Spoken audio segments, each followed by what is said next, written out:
Muchas gracias, Bielka, y a todos los que nos acompañan hoy a esta hora. Un gusto para mí poder compartir desde Costa Rica con ustedes y gracias por la presentación.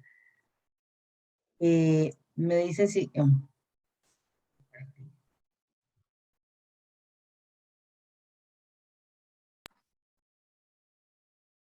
Podemos ver su pantalla ya.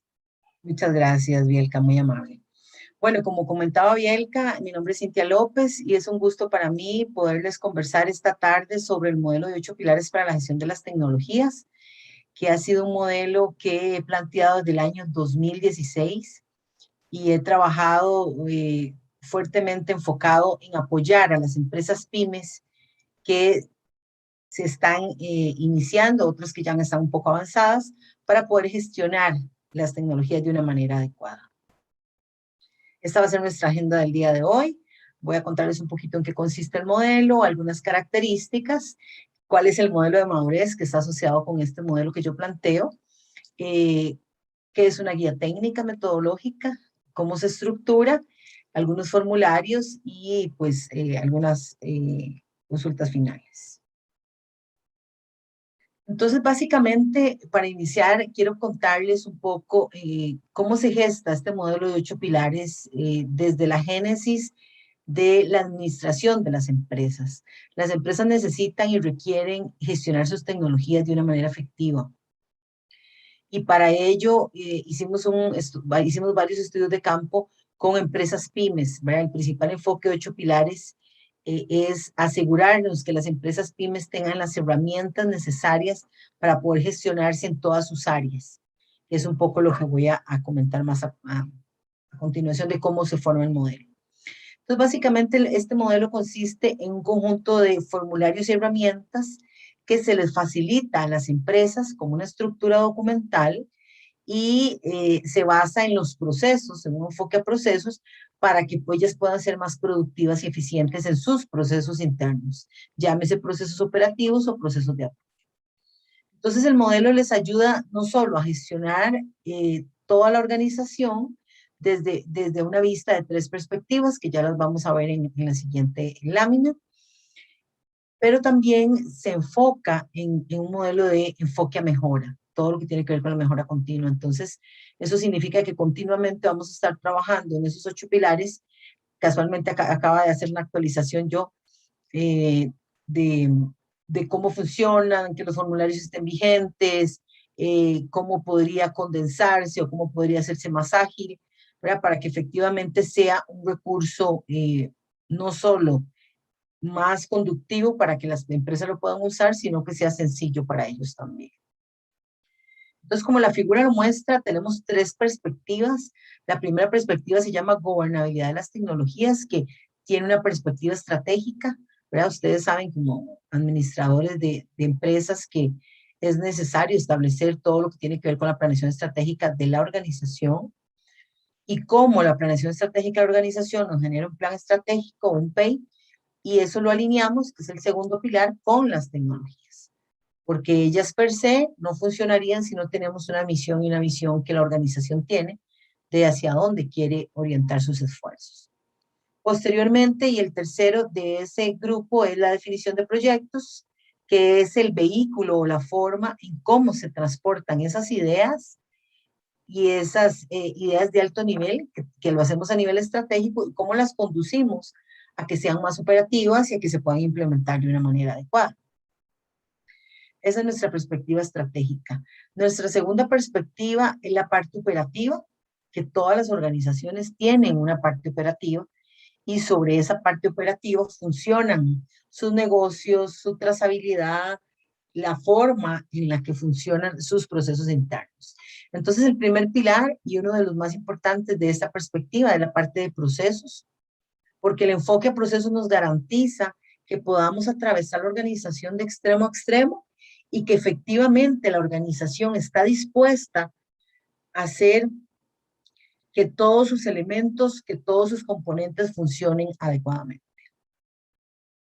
El segundo pilar de esa perspectiva es servicios, ¿verdad? Necesitamos garantizar que los servicios están alineados a los procesos y que esos procesos realmente en la inversión y en los recursos generan los servicios que el negocio está demandando. Porque al fin y al cabo los servicios son para que el cliente final me diga si efectivamente los necesita y cómo él los espera de la mejor manera.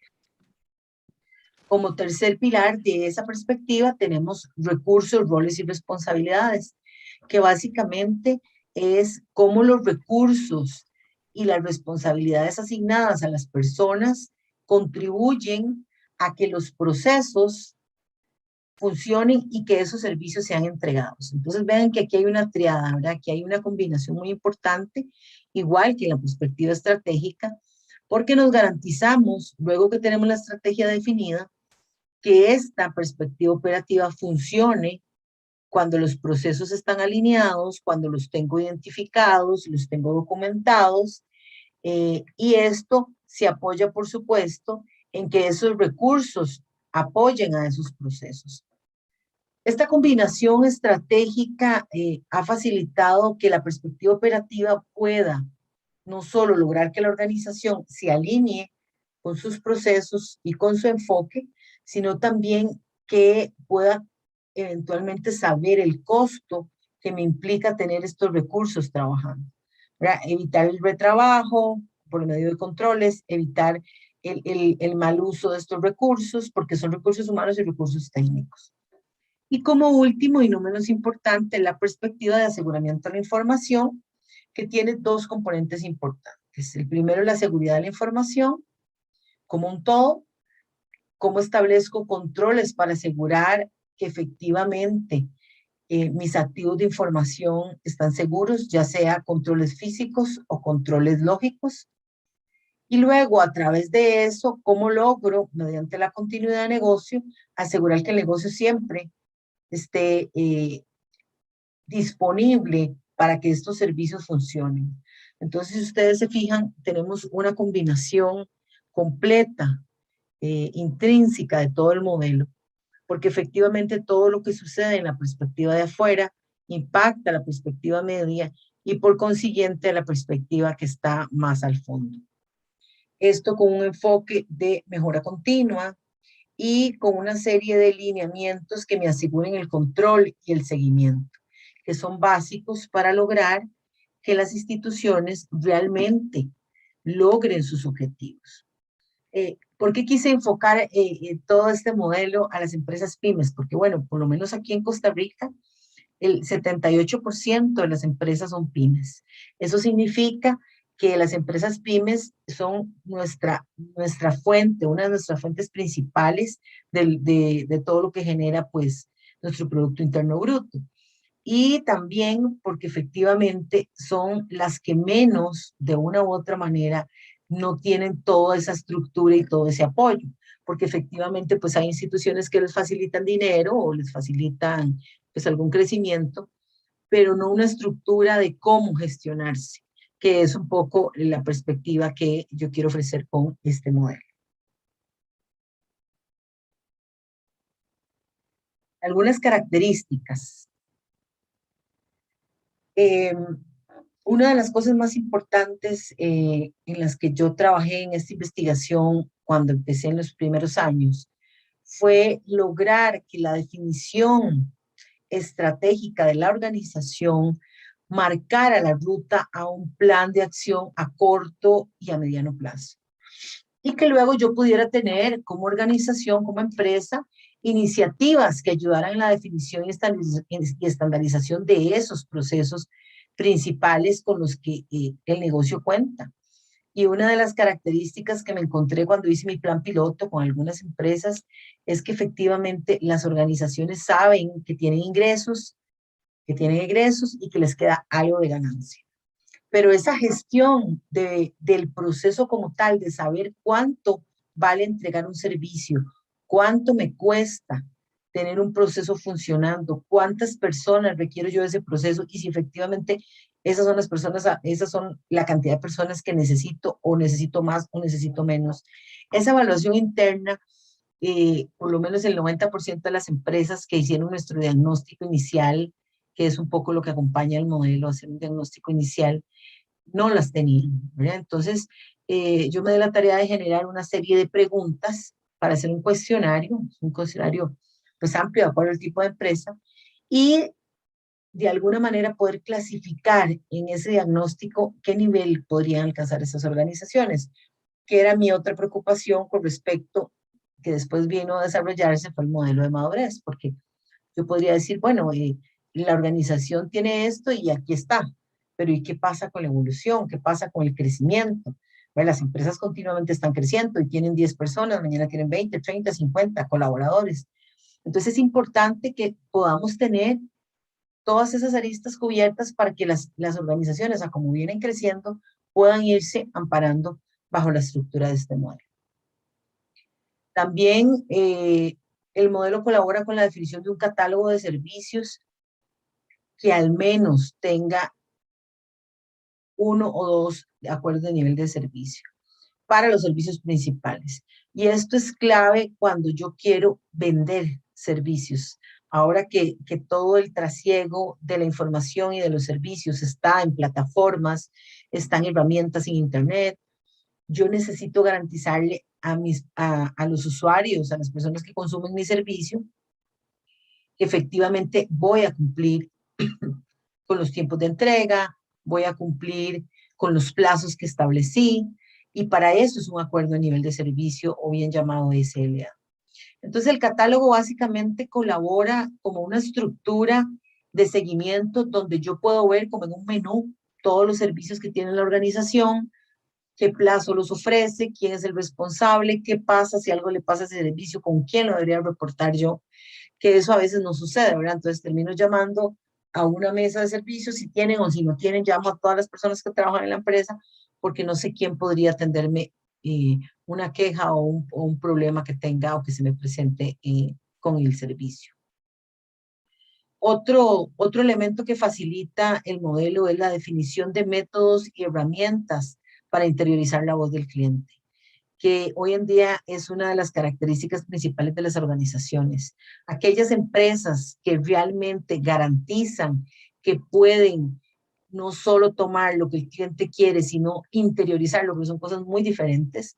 Es escuchar al cliente, bueno, el cliente quiere eso, muy bien, pero lograr que esa voz interna del cliente yo la pueda interiorizar y pueda establecer un plan de acción para lograr hacer algo al respecto, para lograr mejorar mis servicios, mejorar algún proceso que no esté bien, o que el cliente no lo perciba bien, porque esto, recuerden que el asunto de la calidad es un asunto de percepción. Yo percibo una cosa, pero mi cliente percibe otra. Y tenemos que lograr que el cliente y yo percibamos lo mismo, o percibamos lo mismo en un contexto parecido. Y eso es una de las características que el modelo se enfoca. El otro, y no menos importante, para terminar estos elementos que marqué como los más importantes o más relevantes, es la definición de los roles y responsabilidades más significativos de la organización. Cuando yo le pregunto a las empresas en el plan piloto, ¿ustedes saben quién es el que lleva el conteo de los costos para saber si el proceso está generando o no ganancias? ¿Quién es? Porque llevan los costos de cosas generales, ¿verdad? De efectivamente ese servicio vale tanto, cuesta tanto, pero ese detalle a ese nivel del proceso para saber si yo ocupo una persona o si esta persona está haciendo retrabajo o si esta persona tiene tiempo ocioso, no lo puedo validar porque efectivamente no tenemos un esquema de roles y responsabilidades, y muchos me decían, la gente hace lo que yo ocupe. Si ocupo esto, hacen esto, si ocupo esto, especialmente las pymes que son muy pequeñas. Está bien, siempre y cuando usted establezca un rol y una serie de responsabilidades. Vea, lo que no podría ser o lo que no es lógico, lo que no marca esta estructura de ordenamiento, porque es una estructura que ayuda a estandarizar procesos. Eso es muy importante. Para eso son las mejores prácticas, ¿verdad? Para poder estandarizar los procesos. Y casualmente, cuando yo me baso en el modelo, empiezo a desarrollar pues todo el conocimiento que tengo de las mejores prácticas que hay en el mercado, normas ISO, COVID, ITIL, y todo lo que tiene que ver con marcos de referencia de proyectos, que ayuden, que puedan colaborarles, obviamente, a un nivel de pymes, que no es el mismo nivel empresarial a que las mejores prácticas están acostumbradas. Entonces, efectivamente, el tener esa definición de roles particularmente inicialmente ayuda para que la organización no solo se ordene con a quién le va a asignar las responsabilidades, sino también cómo va a lograr asignar esas responsabilidades de una manera eficiente, de una manera ágil, de una manera en el cual yo pueda sacarle provecho. O sea, no, es que usted solo puede hacer esto. No, eso lo tenemos claro. Usted puede hacer este rol y hasta este. Pero lo tengo claramente escrito y entonces eso les va a facilitar para que la gente no se esté esperando, ¿verdad? O no esté ahí con tiempos muertos esperando que pues se le pueda asignar ese trabajo que queremos que haga. Entonces, una de las características que marca el modelo de 8 pilares es el modelo de madurez, porque el modelo de madurez me dice, ok, bueno, tenemos una serie de características de procesos, de servicios, características generales, pero necesitamos asegurar que esas características se van a cumplir y se van a cumplir de una manera como un plan de mejora, donde hoy podría ser una pyme pequeña o una micro de 2 a 10 personas, pero mañana podría ser una pyme mediana de 10 a 35. O pasado mañana, para no hacerlo tan seguido, pero unos años después o un tiempo después, podría ser una empresa pyme grande que va desde los 35 a las 100 personas. Esa es una clasificación que tenemos aquí con el Ministerio de Economía, con el MEI, que es el Ministerio de Economía, Industria y Comercio, que ya tiene esa clasificación de pymes y que nos facilita por medio de eso cuantificar de alguna manera cómo podemos irlas clasificando. Entonces, este modelo de madurez tiene algunas características cualitativas, por supuesto, pero se combinan con unas cuantitativas porque necesitamos definir una estructura. Necesitamos decir, bueno, efectivamente, si yo estoy en un nivel incipiente, ¿qué podríamos decir? La gente me pregunta, Cintia, ¿de un modelo incipiente? Bueno, un modelo incipiente es un modelo, esta evaluación es la que la hacemos después de aplicarle las preguntas, donde efectivamente no tengo definido procesos, no tengo definido cuáles son mis servicios principales, casi que opero por ósmosis, ¿verdad? Así como por control remoto, porque no tengo una estructura, no tengo documentación, no tengo nada en el que yo me pueda basar para efectivamente poder empezar a trabajar. Entonces ese modelo incipiente, muchas organizaciones empiezan de ahí y luego, al cabo de 3 o 4 meses, cuando vienen trabajando las acciones y las acciones que se proponen, por supuesto, entonces pasan a un modelo definido o a un nivel definido, donde el rango va de 0,21 a 0,40, ¿verdad? Un rango de 100, y entonces ya yo tengo cosas iniciales. Bueno, no tengo un catálogo de servicios, pero tengo mis servicios documentados en un Excel. Bueno, aquí está. Tengo mis procesos, yo sé qué hace el proceso, de repente lo tengo escrito en una hoja, ¿verdad? No tengo un diagrama y posiblemente no le tengo definidos todos los controles que quisiera, pero sí sé cómo funciona, dónde empieza, dónde termina. Ok, entonces esos elementos o esos primeros inicios es una forma en que yo puedo lograr potenciar posteriormente esa organización. Porque yo necesito decirle a la organización, vea, usted tiene estas características, usted está colocado en el modelo con esta estructura. Luego hicimos un diagnóstico donde el CEO o el dueño de la empresa me responde las preguntas. No es nada cualitativo que yo haga. Más bien es la empresa la que me dice, tengo o no tengo. Yo siempre les digo de una manera honesta, porque en eso se va a basar lo que sigue, ¿verdad?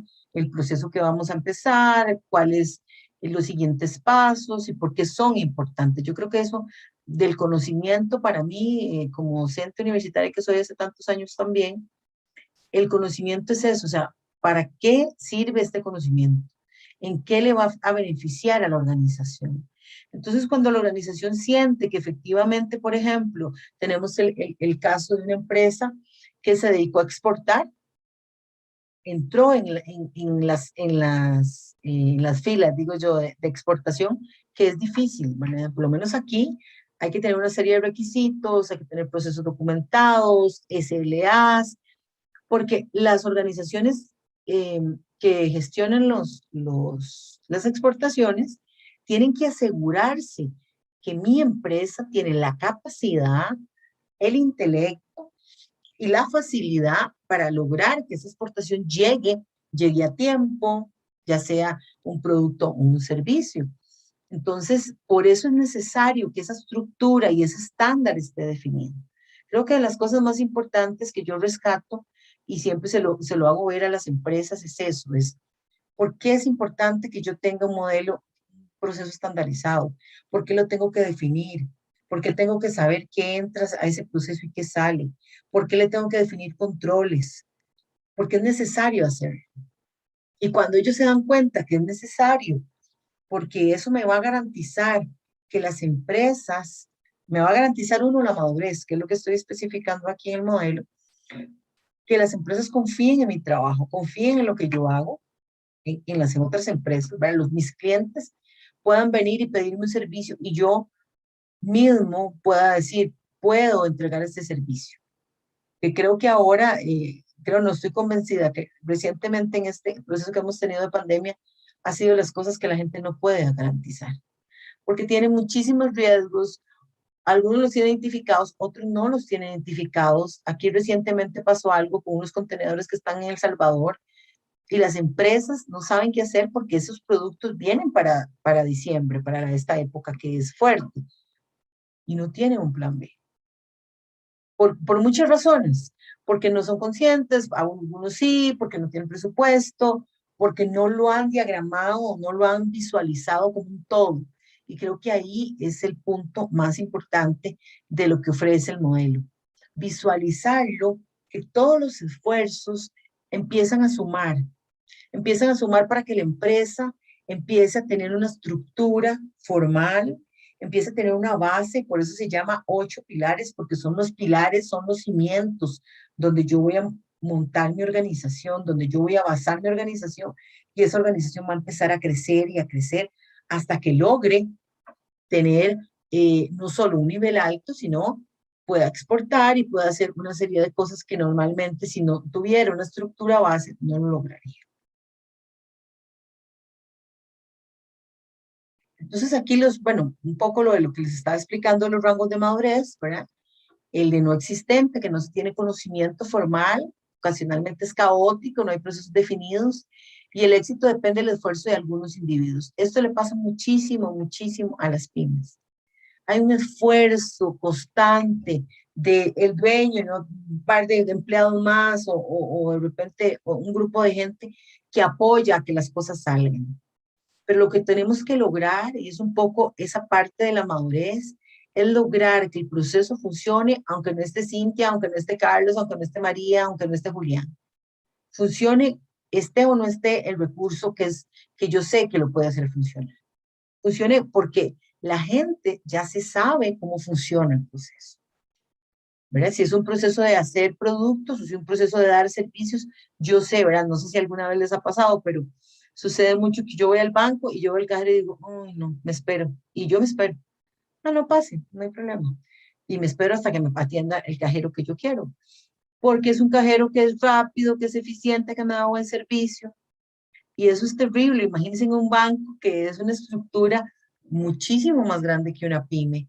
Y ahí, así como yo estoy segura que hay montones de usuarios que perciben hacia el servicio. Entonces es muy importante que yo pueda garantizar que mi organización y mi empresa desde los inicios pueda entregar ese servicio, pueda entregar ese producto de la misma forma que si lo hiciera yo o que si lo hiciera otra persona, que eso fuera transparente. Ojalá, yo siempre sueño y siempre tengo esa visión que tengo de emprendedora que me gusta, y ojalá que cuando yo no esté, el servicio lo entreguen como si yo lo diera. Eso para mí, yo considero que es el éxito de cualquier empresa. Que el servicio lo dé como si fuera el mismo dueño que lo estuviera ofreciendo, ahí usted se puede garantizar que esa organización es exitosa. ¿Por qué? Porque está articulada, porque los procesos siempre son de la misma forma. Si alguien tiene una queja, usted la trata con el mismo camino. No es, no sé cómo ayudarle, aquí no es, este departamento no es mío, esta área no la conozco. O sea, tener esa transparencia, lo que les decía ahora de la voz interior del cliente. El definido ya estamos como a nivel, como a la mitad del modelo, donde se encuentran los procesos ya establecidos y ya se empiezan a definir algunos controles para darle seguimiento a esos procesos. Y por supuesto que participan los involucrados en esas definiciones. Eso no lo hace el gerente solo, es un grupo de trabajo, es un grupo consciente de que efectivamente se necesita, porque entre todos es que se hace la organización o la empresa, no solo con uno, y no solo el esfuerzo de uno, eso es claro. Ya un modelo de madurez 3 es un modelo que está documentado, o sea, si hay documentación del proceso, se define, se actualiza cuando se requiere, cada mes, cada 2 meses, cada 3, cada 5, depende. Siempre me decía un colega, y si la gente no lo quiere actualizar, es que no es una cuestión de querer, es que el mismo proceso le dice, hay que actualizarlo, porque resulta que la gente que viene atrás o que está aprendiendo se basa en lo que la documentación dice.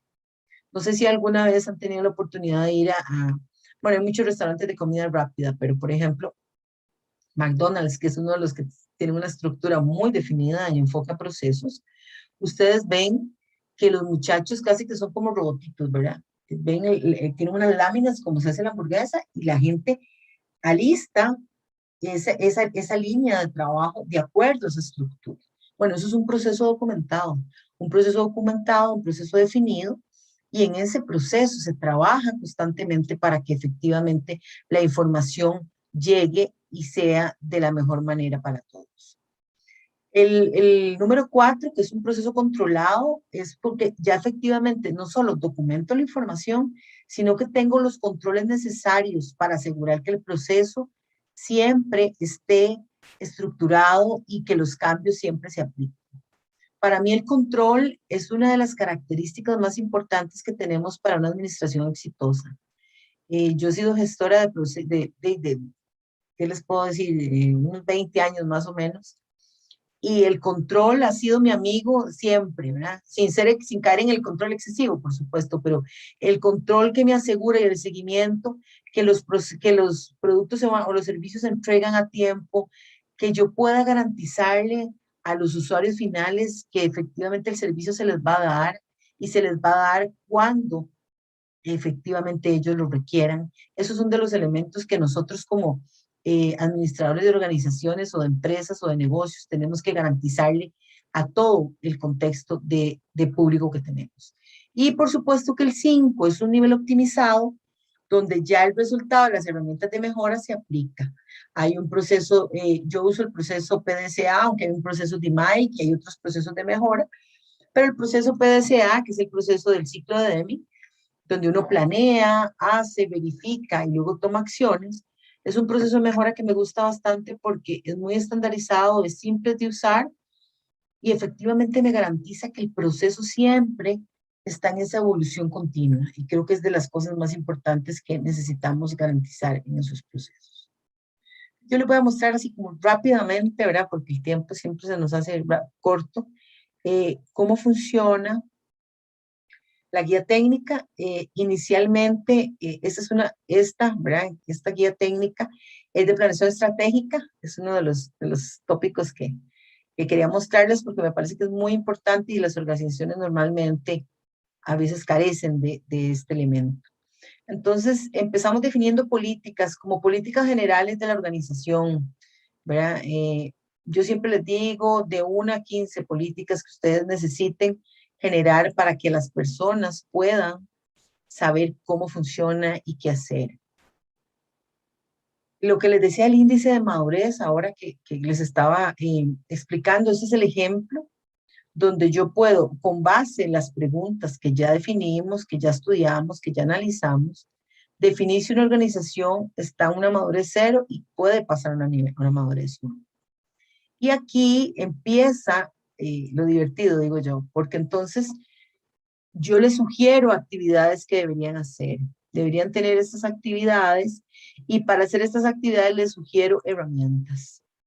¿Y cuáles son esas herramientas? Bueno, posiblemente las vamos a ver más adelante, donde, perdón, ese proceso se basa ya en una ficha de proceso. No sé si alguna vez la han visto, pero la ficha de proceso básicamente lo que me dice es una radiografía de mi proceso. ¿Qué hace el proceso? ¿Cómo se llama? ¿Cuáles procedimientos tiene asociados? ¿Cuál es el objetivo? dónde debería empezar ese proceso, definir estrategia y objetivos, ¿verdad? Porque yo los empecé a clasificar, dónde debería empezar, dónde debería terminar y qué actividades incluye. Porque esto es importante, porque me garantiza que si yo detecto que hay una función, por ejemplo, hacer los costos, no, esto no es una actividad de definir estrategia de objetivos. Entonces no lo voy a hacer aquí, Cintia, pero no, es que aquí no está. No está porque está fuera del scope, está fuera del alcance que tiene este proceso. Por eso es tan importante, porque ahí nos damos cuenta cuando hacemos el diagnóstico, donde se cruzan los procesos. Hay procesos que controlan esto y el otro proceso que es totalmente diferente controla algo parecido. Y cuando usted se da cuenta, entonces tiene un cruce de información. Y a veces no sabe usted si esa información es la que corresponde o es otra.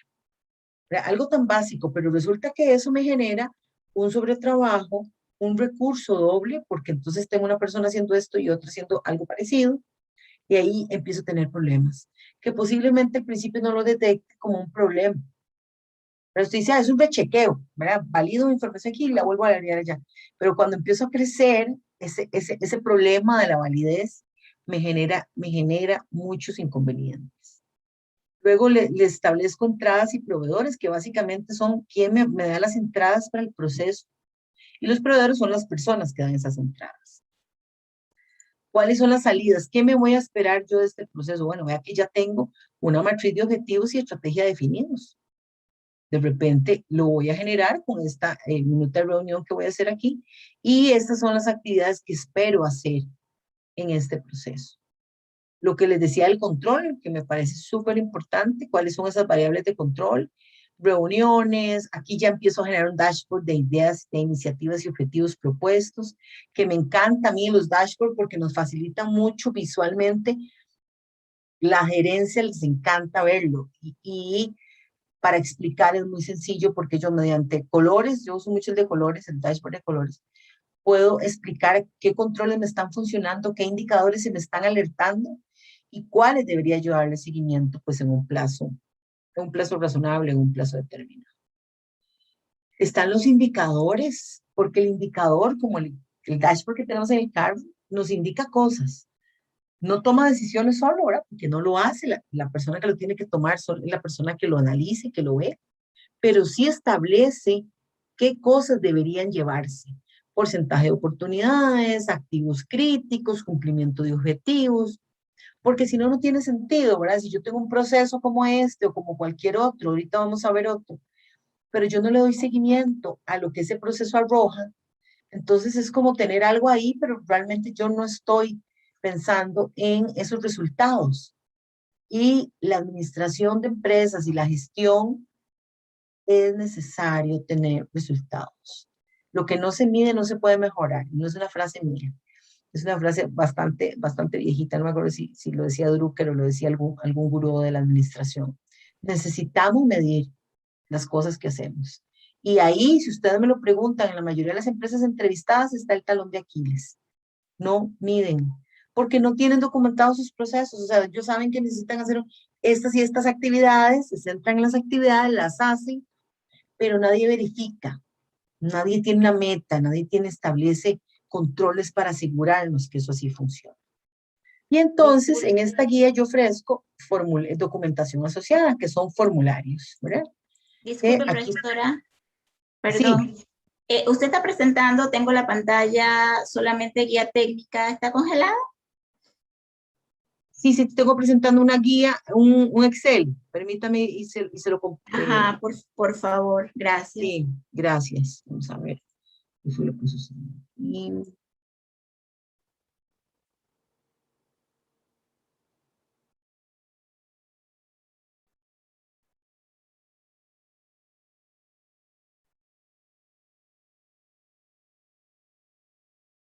me dice si ahora sí lo ve, por favor.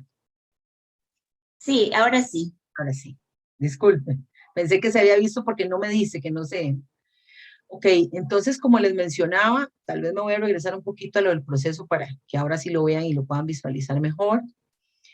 Esta ficha de procesos, una ficha que yo diseñé, que efectivamente lo que hace es un resumen de lo que hace el proceso, ¿verdad? ¿Cuál es el objetivo? ¿Dónde empieza? ¿Qué incluye? ¿Dónde termina?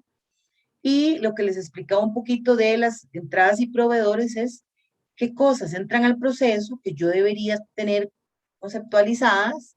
En este caso, como estamos trabajando en la parte de estrategia, un análisis FODA, un análisis 360, un inventario de activos. ¿Para qué quiero esto? Para garantizar que el proceso, cuando yo vaya a definir los objetivos estratégicos, yo sepa con información qué hay en la organización y qué podría mejorar. Y por supuesto, las salidas que yo espero de ese proceso. Se establecen las actividades, que era lo que les decía ahora, que normalmente las organizaciones se centran más en las actividades y olvidan un poco la parte de control, ¿verdad? Que casualmente es estos controles que están aquí, y la parte de indicadores que me ayudan a medir que esos controles sean efectivos. Les decía que tengo esta documentación asociada, entonces cuando venimos a ver, por ejemplo, tenemos los procedimientos que me dicen, les decía ahora la situación actual, el diagnóstico, bueno, ¿cómo voy a hacer ese diagnóstico? ¿Cómo lo voy a realizar? Entonces vienen una serie de pasos para hacer ese diagnóstico y efectivamente los formularios me van a ayudar a concretar, ¿verdad? El análisis FODA, bueno, no tenemos, entonces yo les sugiero, esos son unos formularios embebidos, ¿cómo pueden? Vamos a ver otra vez, me dice, ok, me dice si la ven, el formulario. Sí, profesora, sí. Gracias. Entonces el formulario me facilita cómo identificar las fortalezas, las debilidades, las oportunidades y las amenazas. Pero como es a nivel de organización o de empresa, yo les facilito algunos ejemplos. Algunos ejemplos que pueden convertirse en la fortaleza para las organizaciones, por ejemplo, la gente que maneja patentes y marcas, la gente que tiene un recurso humano capacitado, la gente que tiene un buen enfoque de servicio al cliente, la gente que da calidad en el servicio, que tiene estabilidad financiera. Y así empiezo a decirles algunos, que aquí pueden agregar todos los que quieran, por supuesto, pero es un buen ejemplo. Algunas debilidades que se convierten después en problemas, algunas oportunidades que pueden aprovechar del entorno y algunas amenazas que, bueno, aquí podríamos incluir la de pandemias estas o post, ¿verdad? Que son amenazas que están latentes y que por supuesto pueden cambiar el origen de nuestro negocio en cualquier momento. Entonces, estos formularios, de hecho, hay varios de estos. Voy a regresar a la pantalla. Ajá. Me dice si la ven, gracias. Sí, perfectamente. Gracias. Entonces yo ofrezco un formulario para todo lo que el proceso necesite. Diagnóstico de la situación actual, viene un formulario que me dice cómo hacer ese diagnóstico. Análisis de inventario, viene un formulario que me dice cómo hacer ese análisis de inventario. Una guía, esta tal vez quiero mostrárselas, que ya me indica un contenido de plan estratégico, ¿verdad? Yo desarrollé cuando hice una de mis tesis de maestría, una guía para hacer planes estratégicos. Entonces es un tema que pues lo he venido trabajando hace años y vienen algunos, es como una estructura machote que les va a facilitar qué debería evaluar, infraestructura, en equipo, qué debería haber un análisis 360, cómo debería ser la evaluación del recurso humano. Y esa estructura, por supuesto, que facilita mucho, especialmente cómo es el marco estratégico, cómo es la definición de los proyectos, cómo se define un mapa. Facilita mucho a las personas que no conocen, por supuesto, ahora no conocen algunos elementos de estrategia que deberían pues, estar ahí ubicados. Luego de los formularios, ya creo que es el último, cada guía hay 8 pilares, entonces hay 8 guías técnicas iguales a esta, ¿verdad? Cada guía tiene todos estos componentes. La última son los indicadores, entonces igual sugiero indicadores, ¿verdad? Les digo cuál es el nombre del indicador, cuál es el objetivo, la clasificación, cuál es el instrumento, una meta sugerida para ese indicador, área de población de cobertura, cuál es la frecuencia, algunas actividades que deberían generarse, una persona responsable, igual son sugeridas, fórmula y cuáles los indicadores de esa fórmula. Entonces es muy importante porque sí se genera una serie de porcentaje de iniciativas de proyectos concretados, ¿verdad? Ya luego que yo hice el plan estratégico, la mejor manera de darle seguimiento es mediante un indicador que me diga qué iniciativas de proyectos que yo planteé en el plan ya se empezaron a concretar. ¿Qué porcentaje de activos críticos están cubiertos? ¿Qué porcentaje de oportunidades con estrategia están relacionados? ¿Qué porcentaje de objetivos me ayudan a cerrar la brecha donde yo quisiera pues ir mejorando? Planes, presupuesto, cumplimiento de objetivos, brechas, tiene todo lo que tiene que ver con recurso humano o personal o con presupuesto.